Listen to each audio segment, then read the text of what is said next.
My name is Mark Hake. I'm from Scottsdale, Arizona, and I am very interested in your policies on diversification and also how you concentrate your investments. And I've studied your annual reports going back a good number of years, and there's been years where you had a lot of stocks in your marketable equitable securities portfolio, and there was one year where you only had 3 in 1987.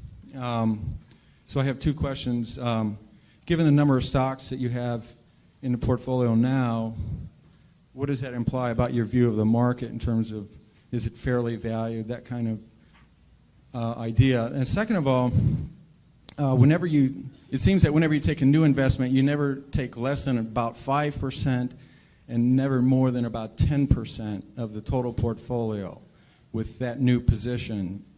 And I wanted to see if I'm correct about that. Yeah, well, on the second point, that really isn't correct. We have positions which you don't even see because we only listed the ones above 600 million in the last report, and obviously those are all smaller positions. Sometimes that's because they're smaller companies and we couldn't get that much money in. Sometimes it's because the prices moved up after we bought them, and sometimes it's because we may be selling the position down even.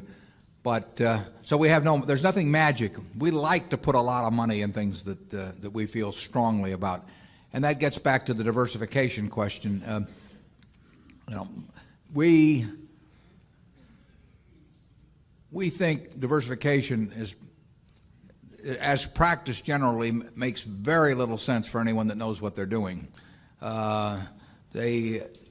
Diversification is a protection against ignorance. I mean, if you want to make sure that nothing bad happens to you relative to the market, you own everything. There's nothing wrong with that. I mean, that is a perfectly sound approach for somebody who does not feel they know how to analyze businesses. If you know how to analyze businesses and value businesses, it's crazy to own 50 stocks or 40 stocks or 30 stocks probably, because there aren't that many wonderful businesses that are understandable to a single human being in all likelihood. And to have some super wonderful business and then put money in number 30 or 35 on your list of attractiveness and forego putting more money into number 1 just strikes Charlie and me as madness. And it's conventional practice, and it may, if all you have to achieve is average, it may preserve your job, but it's a confession in our view that you don't really understand the businesses that you own. On a personal portfolio basis, I own 1 stock, but it's a business I know, and it leaves me very comfortable. So, do I need to own 28 stocks in order to have proper diversification? It'd be nonsense. And within Berkshire, I could pick out 3 of our businesses, and I would be very happy if they were the only businesses we owned and I had all my money in Berkshire. Now, I love the fact that we can find more than that and that we keep adding to it. But 3 wonderful businesses is more than you need in this life to do very well. And the average person isn't going to run into that. I mean, if you look at how the fortunes were built in this country, they weren't built out of a portfolio of 50 companies. They were built by someone who identified with a wonderful business. Coca-Cola is a great example. A lot of fortunes have been built on that. And there aren't 50 Coca-Colas. There aren't 20. If there were, it'd be fine. We could all go out and diversify like crazy among that group and get results that would be equal to owning the really wonderful one. But you're not going to find it.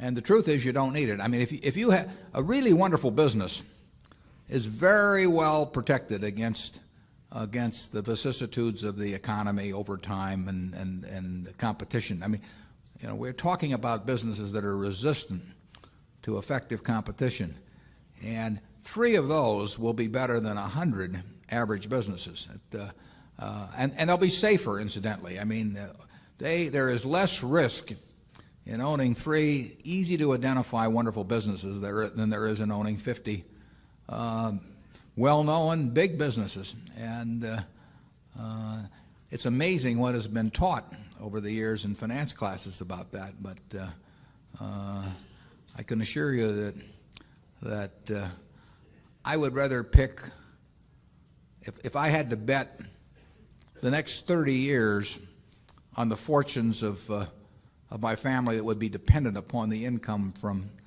a given group of businesses, I would rather pick 3 businesses from those we own than own a diversified group of 50. Charlie?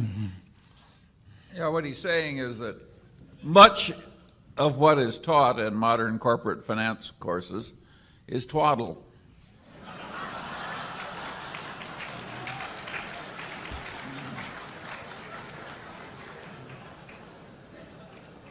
You want to elaborate on that, Charlie?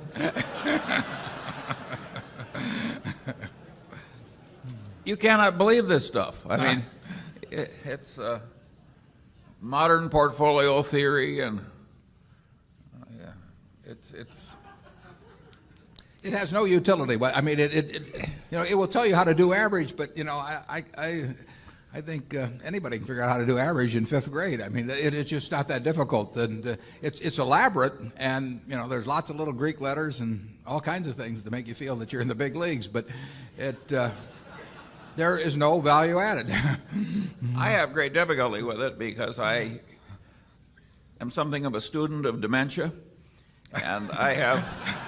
Yeah, we hang around a lot together. And I get ordinarily classified dementia, on some theory structure of models, but the modern portfolio theory, it involves a type of dementia I just can't even classify. No.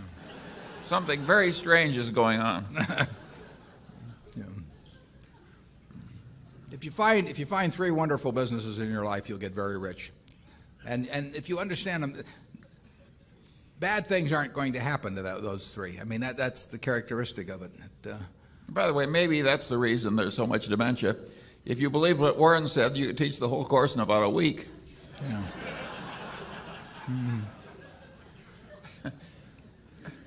Yeah, and the high priest wouldn't have any edge over the lay people, and that never sells well. Right.